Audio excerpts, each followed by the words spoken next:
पत्रकार परिषदेचं जे आयोजन आहे ते आमदार संजय गायकवाड यांनी काल चिखली येथे केलेल्या वक्तव्याचा भारतीय जनता पक्षाकडून खुलासा करण्यासाठी या ठिकाणी आजची पत्रकार परिषद बोलावलेली आहे।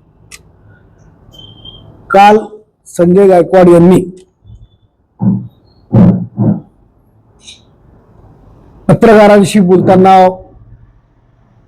असं म्हटलं की बुलढाण्यामध्ये भारतीय जनता पक्षाच्या कार्यकर्त्यांना मी 150 कोटींची कामं आजपर्यंत दिली।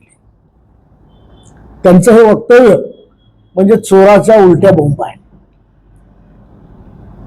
भारतीय जनता पक्षाच्या कोणत्या कार्यकर्त्यांना 150 कोटीची कामं दिली ही त्यांनी नाव घेऊन, गावाचं नाव घेऊन, कार्यकर्त्याचं नाव घेऊन आणि कामाचं नाव घेऊन जर खरंच त्यांनी दिली असतील तर स्पष्ट करावं, जाहीर करावं। आणि हे आव्हान त्यांना मी देतो की त्यांनी ते नावं जाहीर करावी।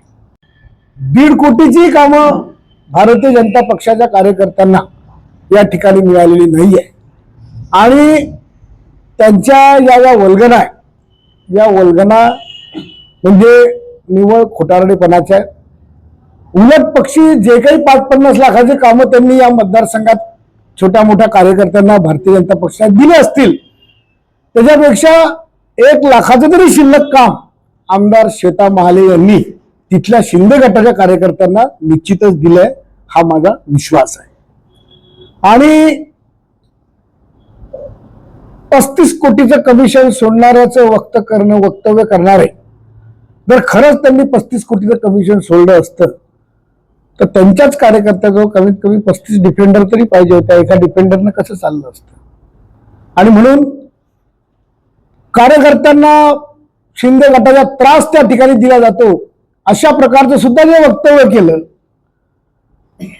ते सुद्धा आमदार श्वेता महाले यांची बदनामी करणार आणि कुठेतरी प्रसिद्धीच्या झोतात येण्याचं हे फक्त स्टेटमेंट आहे।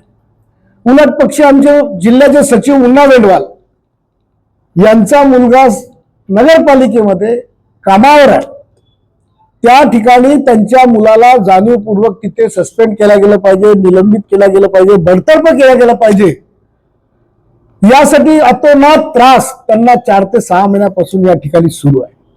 त्याचं उत्तर ते स्वतः देतील।